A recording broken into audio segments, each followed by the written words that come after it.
Welcome to Melodies TV, Ghana's #1 social platform.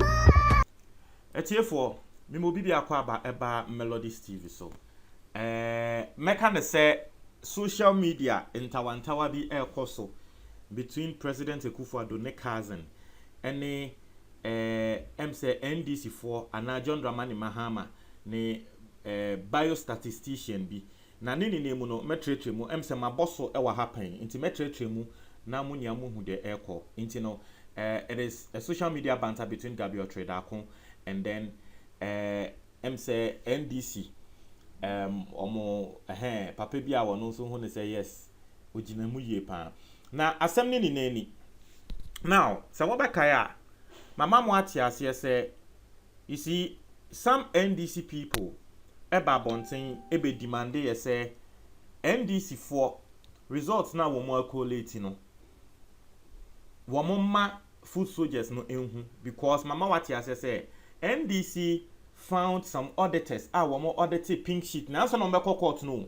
omunya auditors wo mo audit wo mo pink sheet ni na they also found people wo mo ye good wo mass mu say NDC for a man crofo we ba bonten be ka say ye calculations no say ni inti no ade ne de mistakes ewom na nini nemu no na ye nkrofo we wanwa say adenti na NDC more require the resources and more require the expertise of all these people now so mo call quarter you could be some say okay mu figures amunya ye no eyeden a mo se mo nka then what was the essence of the auditing firm amoko fire mo de omo betena headquarters a wo mo audit pin sheet ni na what was the point of the statisticians mo fire wo mu ni na analysis on the election figures no if you knew say okokota wo mbo figures nti anu bi asemu na NDC fo bi mu kra no na wo mo enti ase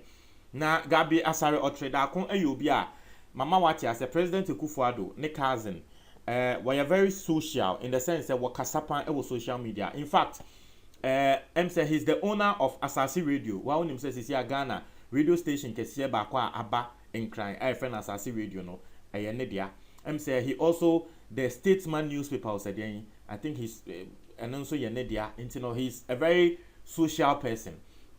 Na we na ye na adwen say wo ba besre in a way media sana me hu no say wo ka asre NDC for any statistician ya NDC for ko fae say sebe won be analysis a we analysis ni we a NDC for ntumi anko figure e wo court no nti na was 3 NDC for nti am say was 3 NDC for e bo papa yi din no na wo kan papa yi wasem e tre papa yi pictures no na papa yi so e ba e betutu bi ma no nti no yenko he ensam a wo mo e kan asem a Gabriel Asare Otredakun wo kan no wo say this gentleman is the Johan Carl Friedrich Gauss of the NDC. My body near more fancy me, but Johann Carl Friedrich no, we German mathematician.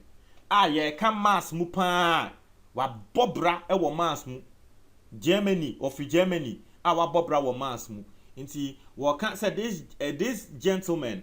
I say this gentleman. Sorry. Inti we person ka say papa e obi a NDC for wo mo kan obi a wo nim mass mupa e papa yi. Was it the mathematical genius extraordinaire who with admirable sanguinity convinced a former president and a former legal wizard to believe that they could go to the Supreme Court and secure a runoff over a mere slip of tongue. Intasema okanono ose papa yobi a wono etumi convincing former president Mahama any a yet Chachichika, but I don't know why he's saying former legal wizard. Or person just say no Chachichikata is not a legal wizard or what. But person just say Papa Yobia will to me convince Mahama any chachu. Our catro must say just Jimensa say oye mistake slip of tongue one move to me in your runoff.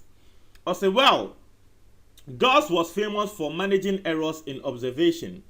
This NDC brain box observed errors in the December 9th declaration and cleverly calculated on the abacus of optimism that the petitioner could manage to use the errors as material votes to invalidate Akufo-Addo's victory. He deserves the Nobel Prize for Phantom Statistics Join me petition Oslo. Gabi Asarachuka. Onyo.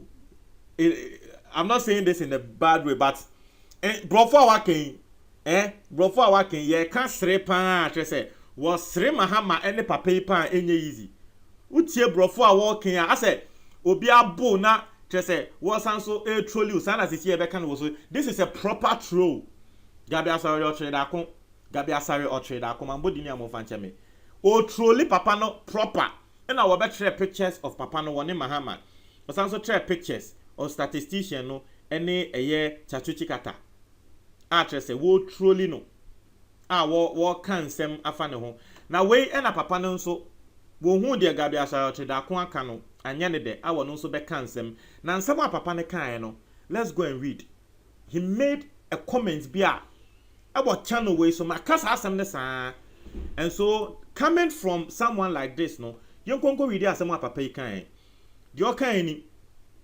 I say, I can understand Gabi's frustration as a pseudo prime minister under this government. I say, obe to me ate Gabi sabe the frustration as a pseudo prime minister. And I say, prime minister de facto said in Sabrofune Yomokano. I say he's simply fighting for his position and wealth. I say Gabi Ochidakone de ono de walk one for no sabe sika any position. I say you conducted a single election and yet you declared 6 different figures as the total valid vote cast in the presidential election results.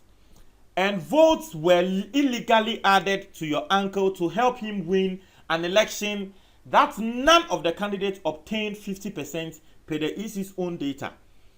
And you now have the guts to mislead the world by turning such a rigging system to appear as mere errors.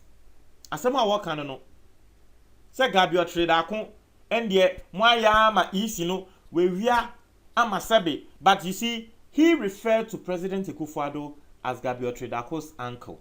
But mama wati say eye confusion a eba esi nkrofo bebremu. Some people refer to President Akufo-Addo say Gabi Ochire, but last me mama ti ase say Gabi Ochire akon ankasa ba bonte be ka say President Akufo-Addo ye ne cousin. Onye ne uncle wo ye ne cousin. Nti asema waka no se wo boapayo no mo yeye na wo mu wia aba no ema President Akufo-Addo because obi eni wa wonya 50+1 na won nsema waka no won nsema waka no very serious. Who read there I don't know whether this was written by him or the article writer. Or say tomorrow is heavily pregnant indeed. Because tomorrow is heavily pregnant indeed. It speaks a lot. But and something in any Gabi Ochire versus NDC. Your friend Mr. Aheto. Mr. Aheto, the NDC statistician. His name is Mr. Aheto. Intina Asem no. Now let's go and read some comments and see what Ghanaians are saying about this. I see. His hypothesis did not make sense at all the first time I saw him display his skills. I was expecting he would simply calculate the total valid vote cast by using valid vote cast in each candidate's favor and use it as his denominator to calculate the percentage. Okay, so this person is being technical and saying that. Now, let's read. Obinso say, just look at him. No wonder he has been able to deceive a whole former president and their political party NDC. Obinso say Dr. UN has a competitor. Also, Mr. Statistics Prof once told me that statistics is like a lady in bikini. You choose what you want to see. Okay. Obinso has someone welcome. And I'll say my statistics Prof. Okay. Also, don't make me laugh, please. I am mourning. Obi has someone kind of no. Also, is he related to Dr. UN? So otie ana wo hwe nsem Gabi Ochire akobe kan na no wo sere no ntina nkrofo so e de sere papa no ntina papa no so odi ebufu ebe keka nsem efa Gabi Ochire akon e de allegations ketie to ne so say umwia elections so and I say ni no. I say was he the one seen doing those calculations like a lotto for forecast? Asema will be air canon no. I say Dr. UN must award him. I thought he would have been the first witness. So a lot of people laughing him because what Gabriel Chodako actually said was really funny. It was really funny. I mean, he was trolling. Well, trolling Papa no. Well, trolling Ankasa. I say, oh Gabi, why are you so charitable in adding the fruitily bid? LOL. Asema will be laughing out loud. So, Montreal Maju comment box ni mo. Eti for me that say.